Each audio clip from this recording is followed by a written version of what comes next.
Boxing was like being on a stage. I could wear these outrageous suits. I could be some, I used to get up every morning and put on this suit and go out and act and be someone, I was on a public stage. I always knew I was different from about the age of 3, but I never really knew what it was. Here was I brought up in this family of working class family, fantastic mum and dad, 3 boys in the family, and then I felt, how can I be so different to my brothers? How can I tell it? So I decided from that moment onwards that I was going to never tell anyone, and I was going to just continue through my life as I was. I was a boxing fan because my father was, and it was an escape for me. I mean, from a very early age, I used to go and sit in the famous Thomas Becket gym in the Old Kent Road, and I used to listen to the stories of all the old trainers there and the great fighters, and it fascinated me, and it took me into a different world. I never had to think about the real world when I was in the gym. I felt at peace and at ease there. I don't know why. It was like I'd escaped the world and all my troubles. And it just grew on me. And then, I got into an argument at school. Because I was very small, I was always arguing at school. So the PE teacher took me down the gym and just gave me a pair of boxing gloves. Said, if you want to fight, this is where you fight, Maloney. And from that moment onwards, I took to the sport. About 18 to 19, my mother and father split up. And I moved to North London. And for about 18 months, I actually lived in a female mode. Because that day it was very indigenous dress code and things like that. And I had long hair. I used to wear like flared trousers, platform heels and shoes all the time.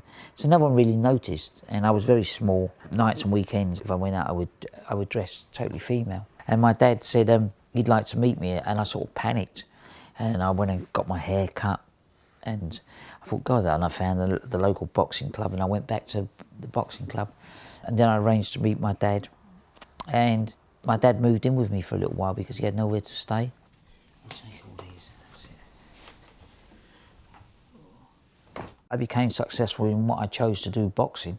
The more successful I became, the more frightened I got about becoming public. Because, at that time, newspapers would bury you. The headlines was unbelievable, and the sort of way that they portrayed this. They portrayed you as a freak of nature. And I knew I wasn't a freak of nature. It was just, I realised this was just something I had no control over. And it was, as far as in my own mind, it was a medical condition, but it was a medical condition that no one could ever see. I just decided I would not give in to it, and I would fight it. I'd built this really nice lifestyle, and I had my family, so I had to protect all of this. To this day, I still love my wife. If I regret anything, it's the one thing I regret, that I lost the person closest to me, though we've remained very good friends. My first marriage was to Jackie. She was sort of my first serious girlfriend, and we probably married too young, but we have a great daughter out of her, Emma. Can I just answer this because it's my wife, ex-wife I should say. Hello, Trace. You told me 11:30 that you're going to the station. What, do you want me to drop them down to you now then? Okay. I met Tracy when I promoted the Lennox Lewis-Frank Bruno fight. Tracy was completely different. She wasn't from the world that I'd come from. You don't see Tracy now for a little while. My relationship with Tracy started breaking down. I felt myself getting very envious and jealous of her. And then one night I just broke down and I was crying, and I think she heard me crying. She came down and put her arms around me and asked me what was wrong. And I said, I've been keeping a secret from you for ages. I relate to myself as being female. I said, I always have. I've always managed to fight it. I said, I feel lately I can't fight it no more, and that's the breakdown of a marriage is not you, it's me, and it's this thing. I think for the rest of the evening we just both sat there and cried.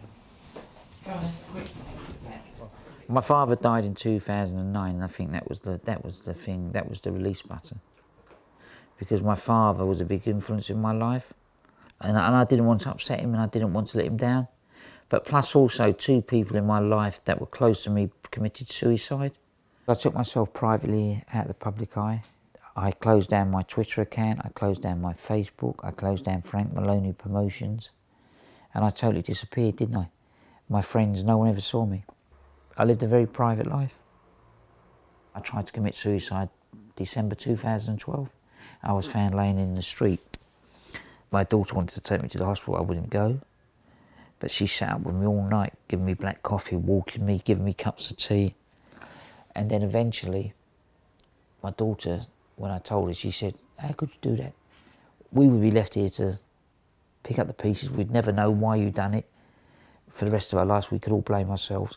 And I realised that I really could have hurt my children and mentally scarred them forever. And I felt, do you know what, I can never get myself that low again. And that's when I decided, and then I think January, I decided to start on the hormones in 2013. My hand on my heart, I would have loved to have transitioned earlier, obviously, and lived a normal life. But I'm glad, in a way, I didn't transition then, because I wouldn't have the support and love of my 3 daughters, you know. We agreed that they could call me Dad in public and private, wherever we are. We don't have, because I am their dad, and we can't change that. And if that makes them comfortable, then I'm very comfortable for them. That's my bag that went to Scotland. The difference between now is I find it a lot more easier to do things because I'm really being honest and true to myself and honest to the people that I love around me, and I have their support. You know, and I left on my own terms, probably not on the best terms, but I walked away from the sport because I chose to because of what I was going through. And I've gone back because I want to go back. A young fighter called Tony Jones came to visit me.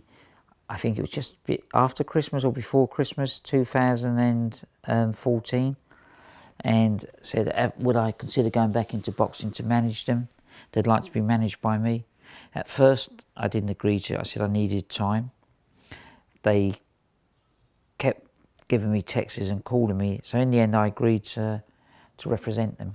Yeah, okay, we'll keep the same. I made you that point, so I'll stay the same. Okay.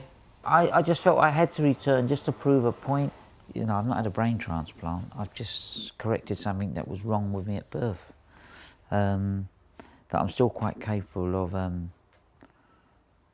running a boxing business, doing what I've done, doing what I made my reputation and my name at.